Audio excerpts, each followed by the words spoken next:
સ્વાધ્યાય 5.2 નો ત્રીજો દાખલો. બાજુની આકૃતિમાં P સમાંતર Q છે તો અજ્ઞાત ખૂણાઓ શોધો. હવે આકૃતિ આપણે આ રીતે આપી છે અને આપણે એમાં કયા કયા ખૂણા ગોતવાના છે? E, F, A, B, C અને D. પેલી આપણે જોઈ E ખૂણાથી આપણે શરૂ કરી. તો એના માટે હું આવી આકૃતિ દોરું છું.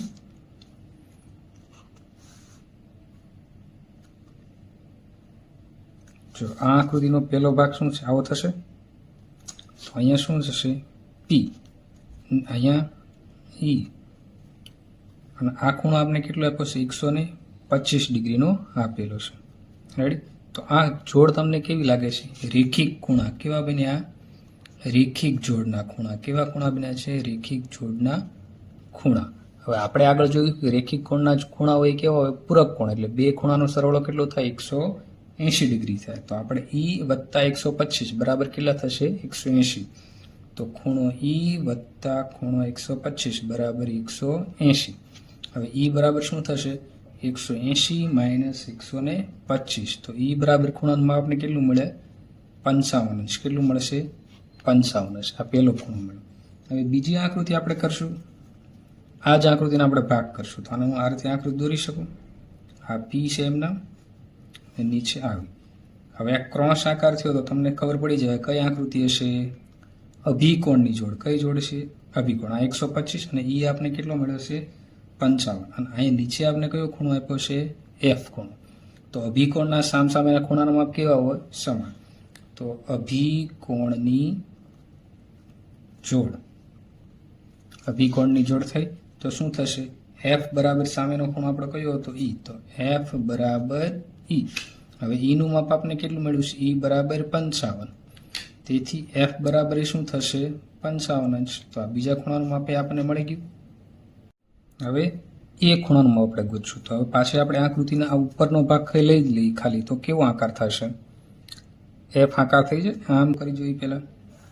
આ રીતનું થયું બે આકૃતિ અને નીચેથી આ રીતે.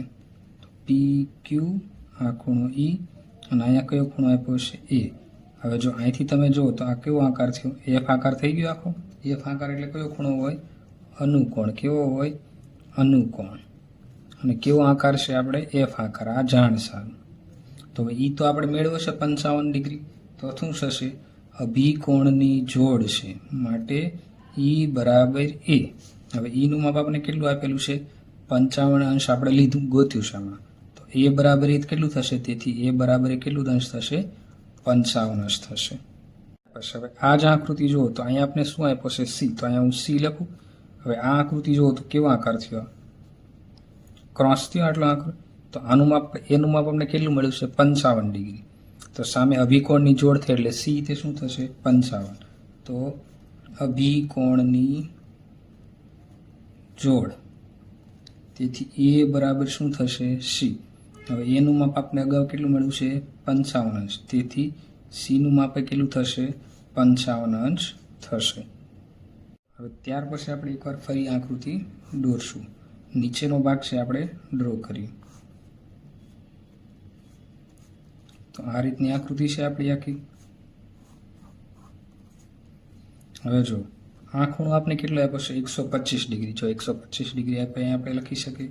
હવે આ A, B, C અને D. D ખૂણો આપણે ગોતવાનો છે. તો અહીંથી તમે જોશો તો કેવો આકાર થશે? F આકાર થશે. તો આ D. તો D બરાબર શું થશે? 125. કારણ શું છે? એ કઈ જોડ છે ભાઈ? F આકાર એટલે કેવો થશે? અનુકોણની જોડ. શેની જોડ થશે? અનુકોણની જોડ. તેથી D બરાબર શું થશે? 125 અંશ. હવે જો આ D ખૂણો અને B ખૂણો આ બે કઈ જોડથી પાછા? અભિકોણની જોડ થઈ. D અને B. તો આપણે એના માટે શું લખીએ? અભિકોણની જોડ. અભિકોણની જોડ. ખૂણો D અને ખૂણો B. એટલે ખૂણો D બરાબર ખૂણો B. હવે ખૂણો D આપણે કેટલો આપ્યો છે? 125 ડિગ્રી. તો હવે ખૂણો B કેટલો થશે? 125 ડિગ્રી. તો આપણે B બરાબર શું લખશું? 125 અંશ લખી શકીએ. ઉપર મુજબ જે આપણે ખૂણા મળ્યા છે એના માપ. તો A બરાબર 55, B બરાબર 125 અંશ, C બરાબર 55 અંશ, D બરાબર 125 અંશ, E બરાબર 55 અંશ અને F બરાબર 55 અંશ. આ રીતે આપણે બધા ખૂણાના માપ મળી ગયા. દાખલા નંબર 4, જો L સમાંતર M હોય તો નીચેની દરેક આકૃતિમાં x નું મૂલ્ય શોધો. તો આપણે બે આકૃતિ આપી છે અને દરેકમાં આપણે x જે ખૂણો આપ્યો છે એ ગોતવાનો છે. તો પહેલું આકૃતિ આપણે જોઈએ. તો પહેલું આકૃતિમાં આપણે આવું લખી શકીએ, રેખા L સમાંતર, જો આ રેખા L છે અને સમાંતર રેખા કઈ છે, રેખા M ની છેદિકા, છેદિકા કઈ છે, ઊભી રેખા, એ કઈ છે, T છે. આવું લખીએ કે હવે આપણે આકૃતિનો બે ભાગ કરી દીધો. આનો હું આ રીતે આકૃતિ દોરી શકું. અહીંયા T, આ ખૂણો 110 અંશ, આ ખૂણો એમના. હવે જો આ ખૂણો જોઈને તમને કઈ યાદ આવે છે તો આ કઈ જોડ છે, રેખિક જોડ છે. કેવી જોડ છે, રેખિક જોડ. હવે રેખિક જોડ હોય છે શું હોય છે, રેખિક જોડના ખૂણા, રેખિક જોડના ખૂણા એકબીજાના કેવા હોય, પૂરક કોણ હોય. કેવા હોય, પૂરક કોણ. હવે પૂરક કોણ હોય એટલે બે ખૂણાનો સરવાળો કેટલો થાય, 180 ડિગ્રી. તો આપણે આને y નામ આપી દઈએ, ખૂણા નામ. અત્યારે તો શું લખશું, y પ્લસ 110 બરાબર 180. શું કામ, આ ખૂણા પૂરક કોણ હોય, રેખિક કોણ. તો y બરાબર શું થશે, 180 માઇનસ 110. તો y બરાબર કેટલા મળ્યા, 70 અંશ મળ્યા. તો આ ખૂણાનું માપ આપણે કેટલું મળ્યું છે, 70 અંશ. હવે આપણે આગળ જોઈએ. હવે આ ખૂણાનું માપ આપણે કેટલા ડિગ્રી મળ્યું, 70.